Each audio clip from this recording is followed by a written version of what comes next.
Bernardo messaged me, Luis, I need to play again. Todas esas transiciones se hacen en los equipos, especialmente cuando el equipo las cosas no están saliendo, de que no estamos ganando.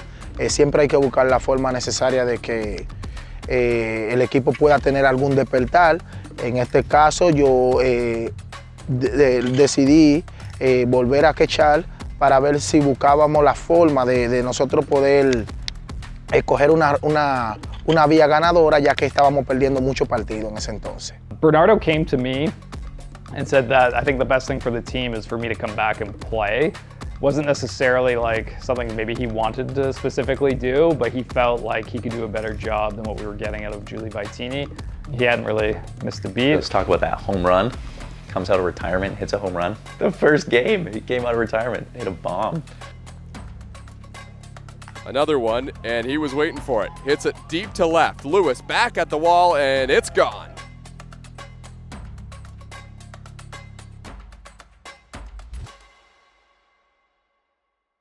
We're gonna go talk to Luis, and he's gonna say, aha, aha, papi, papi. Luis, the people want to talk to you. How you guys doing? Yeah? What's up? I'm Papi right here. It's Papi. I think Luis was the second player that arrived in Hamilton that was like out of town that we moved into our team house. I remember meeting him and he was very soft-spoken, very respectful, and was like ready to come compete. Era una nueva experiencia para mí llegar aquí el primer año mío. Fue muy emocionante, la verdad. Mi primer juego aquí en Canadá. Antes de venir a jugar con Hamilton, nunca había venido a Canadá. Siempre estaba bien emocionado de conocer a Canadá. Y gracias a Dios se me dio la oportunidad y tratamos de hacerlo mejor. He was signed with the Welland Jackfish, I think during COVID, and then the league canceled the season. So Bernardo actually never suited up. He came through the website, he filled out a form on the website, and then I remember George Halim was our GM at the time, and George reached out to Luis and FaceTimed him constantly to kind of see and get to know him in the off season and what his life was like in the Dominican Republic. Tú sabes, mi familia en Dominicana siempre estoy en contacto con ellos, siempre nos llevamos muy bien, toda mi familia, mis hermanos. Tengo mis hijos allá en Dominicana, mi esposa, y siempre estamos tratando de hacer aventuras nuevas, siempre en el verano. Siempre me lo llevo, si estoy jugando en algún otro lugar de Dominicana, siempre me lo llevo conmigo a que vean los partidos de béisbol y todo eso. He's a guy who I connected with right away my first year too, and we have a lot of fun. He's like my dad here. We've like just naturally had a like really good relationship. He's got a daughter like similar age to mine, and we've just gotten to become pretty close over the years. Tú sabes, cada año que regreso aquí a Hamilton es la forma de conseguir dinero para poder ayudar a mi familia, estar con mis hijos, poderle enviar lo que ellos necesiten, tener un soporte. Hamilton yo lo veo como un soporte para mí y mi familia, ya que nos han tratado muy bien. Sometimes I'm 2 steps ahead, and sometimes like Poppy's 2 steps ahead, and I just feel like he's one of the few people that I can really say that about. I feel like we really complement each other when we're carrying out any task. He's really helpful, handy. He's just such a bubbly, positive person to be around. I just feel like we're so lucky to have ever stumbled upon him, that he ever filled out a form on that website.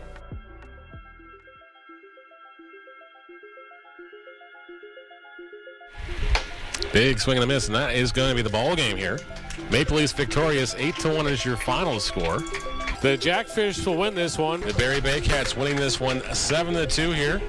The hustle and everything else just hasn't been up to speed. At that point in time, we were pretty lackadaisical for what our record was. I think we were under 500 or around 500, and we just sort of were showing up. And it didn't really seem like we were on pace to kind of choose to like change the trajectory. Ortega hammers it. Tie ball game. History has repeated itself.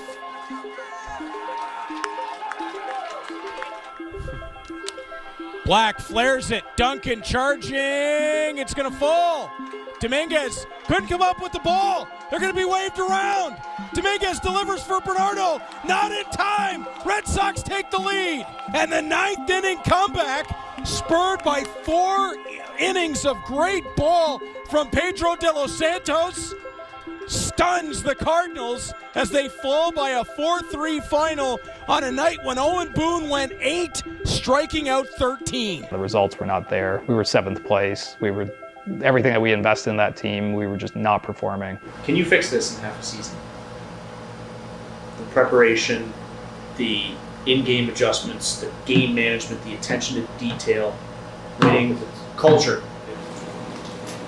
I don't know what more we can do.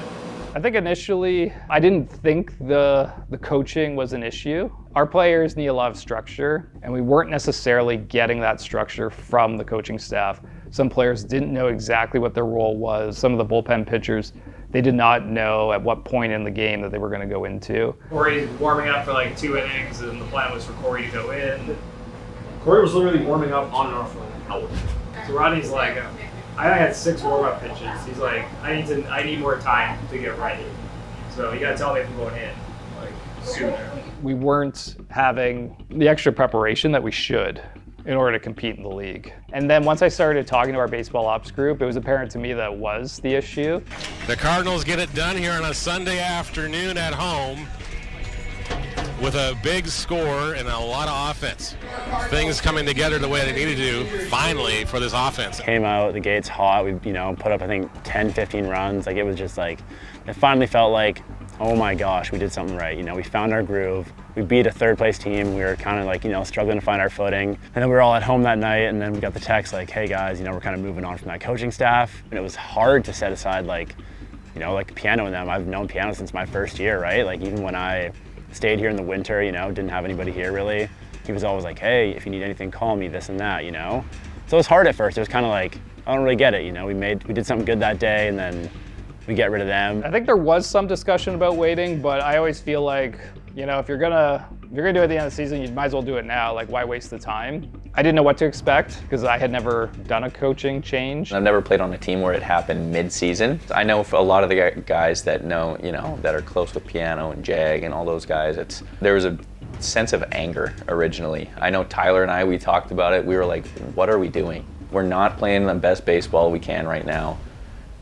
We're gonna fire our whole coaching staff, and that's gonna help. It was definitely a culture shock to me. Mentally, it was a little confusing. I love Piano, super passionate about baseball here in Hamilton, trying to create a winning team. But at this level, right, sometimes change happens, and it has to happen. And in this case, it did happen. Once, you kind of set the emotions aside of like, all right, look at the statistics side, like baseball-wise, look at our lineup, we're so good. But we can't find our groove, why is that, right? And like it or not, that's the fall guy for it. At that point in time, I don't think collectively we as a team were definitely playing our best baseball. And I think the easiest thing for our ownership to do at that point is instead of, looking to replace 25 guys, you look at, changing the coaching staff to see if they can kind of inspire and pull a little bit more out of the team that we have. So to me, it was a business decision, and it was something that I felt like we kind of needed as a team. I don't think we really had the accountability and sort of the discipline. So major shakeups can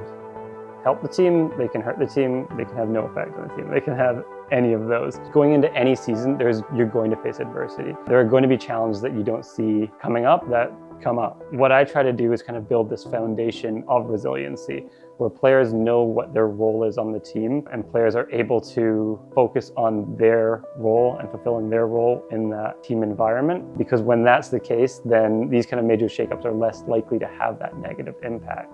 We made Luis Bernardo the manager. All the guys knew who Luis was, so they felt like that was the right move. They were already familiar with him. Para mí, yo había sido manager en El Salvador.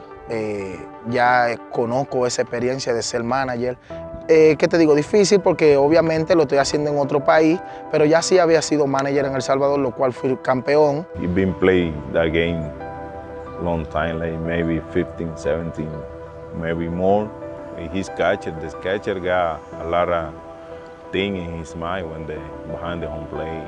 They know a lot of situations. They can create situations for the game. Una vez que tomé el mando de ser cabeza del equipo, Eri me preguntó que si necesitaba traer algún staff, lo cual decidí por traer a Castro. Castro es una persona que tiene mucha energía, siempre trata de inyectarle lo mejor de él a cada jugador. Y yo siempre cuento con que en el equipo hay que tener buena química, buena vibra para que los equipos puedan salir adelante. Angel Castro was well known around the league as being extremely vocal from the bench and just probably like the loudest person you could have in a baseball dugout. Vamos! Soy. Hey! Skinny, let's go! Skinny, let's go! You ready?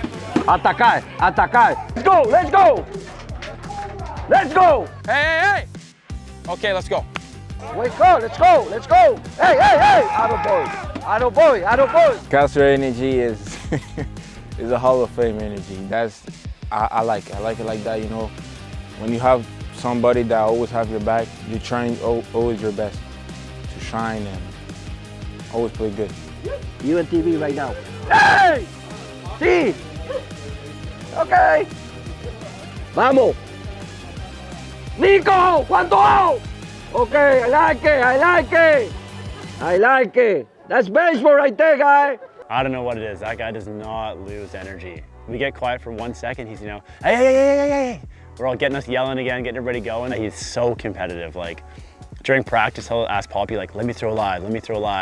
He'll get on that mound, he'll, strut his strut and kind of, throw good pitches. On the field, it's the same thing, He'll go to war for those pitchers, right? So it's awesome. He's such a good guy to have around. El competidor que compite y cuando uno está pichando, uno se mantiene más activo porque él te hace mucha bulla, te goza mucho y eso te mantiene activo y el otro equipo se intimida. Him and Fernando Rod, they come up to you and they give you 2 or 3 quick little tips and all of a sudden your entire pitching game's changed and you're throwing better than you ever have before. You go on the mound and all of a sudden things are clicking like they haven't been before. And then we want to bring Jamie in to help out. She was very gracious with her time and was able to make it work to help us out the balance of the season and just such great expertise. I grew up in Georgetown, Ontario, so not too far from here in Hamilton. And I started playing softball when I was 5. And I continued throughout my childhood playing rep softball, again here provincially. When I was 16, had to have surgery on my back, so I couldn't play anymore, and that's when I turned to coaching. When I was coaching, I had way more joy and success on the field as a coach than I ever did playing. I found it way more rewarding to win as a coach than I ever did as a player. So I continued with my coaching career even though I was able to play again, and eventually I took over one of the assistant coaching roles at Humber College softball, and I coached there until I left when I got the job with the Toronto Blue Jays as a minor league hitting coach. So I was the first woman to be hired by the Blue Jays on an on-field role. That comes with its unique challenges, but hopefully one day as the league grows, as more women get more opportunity, those kind of hurdles, those obstacles that I faced won't be there anymore. I find that as a coach, you spend so much time getting to know players, know their background, know their family, and what gets them to tick and what gets them to be successful. And when you finally make that perfect combination of when to push, when to hold back, and see them be successful, it just feels way more rewarding than any late night practice of me constantly working on one thing. I found way more success in somebody else doing it. I was in Florida for 3 seasons. I had a daughter in Florida. She is now 1.5. And we got homesick, basically. We didn't want to raise her in Florida where we didn't have any family or any support. So we decided to move back. And then I emailed basically everybody in the IBL to say hey, I'm around if I can help in any way. And I think Eric responded to me in minutes. I just knew that Jamie had moved back home from working with the Blue Jays. She was looking to get involved, and I thought, she's got such great expertise. How could we add her into the mix? She's been a trailblazer. It is important to recognize that and to highlight it so others can see that, hey, Jamie's paving ways. She already did with the Toronto Blue Jays, now she is in our league. She was actually the first female coach in league history. Jamie's been awesome. From day one, she reached out early to everybody and had some footage about certain swings, certain scenarios, approaches. She was sending us footage right away, kind of clipping things. And we were all kind of whoa, this is new. To have a hitting coach who's clipping games, showing you good swings, bad swings, this and that, breaking it down. Everybody now, Jamie, Castro, Poppy, they're always here hours early to say hey, if you want extra work to do anything, we will be there for you guys. Jimmy siempre está pendiente al juego también, es una mujer excelentísima, siempre me vive dando opiniones y cosas, ¿me entiendes? Y tratamos de ayudarnos, igual que Castro, siempre a veces le pregunto a Castro que vaya a hablar con los pitchers para que lo calme. Y tratamos de estar todos, nosotros tres tratamos de estar en la misma página para poder transmitirle eso a todos los muchachos que están jugando. I feel like context has been my biggest asset, or like lived experience with minor league baseball. Knowing how we set up practices, knowing how we tracked players' development or player goals and gave that feedback or scouting reports or hitting meetings. Having all that experience over the last 3 years has really helped me, and I think brought new information, a new way of doing things to the team, providing a lot more structure, and feedback would be the best way to describe it. Yeah, I think it was, a bit different, but again, at the end of the day, regardless of who's coaching us, we got to win games, right? And that's part of it. So yeah, we went to Kitchener that night. The first game with the new coaching change. Well, the first game was against Kitchener, in Kitchener on a Thursday night. I remember, I think telling Anna, hey, I want to go to the game. And she's like, nah, don't go there, make them more nervous than they already are. And I think I spoke to Bernardo, and nobody wanted me at the game, which is fine. I get it. It was Bernardo's first game as head coach. I remember he messaged me and he was like, it's my first game as a manager. I want this win. I want you to start. He had the double, which was the lone Panthers extra base hit in that game to extend his hit streak to 10 games. This one sent down the line. It's going to go into foul territory, but coming over. Did he make the catch? Yes, he did. Carlos Dominguez. After the third inning, the vibe started to change a little bit. We started noticing that the defense was amped up a little bit more. The effort was just crazy and increased as the game went on. I think in the fourth inning, I kind of realized that I didn't have any hits that I'd given up.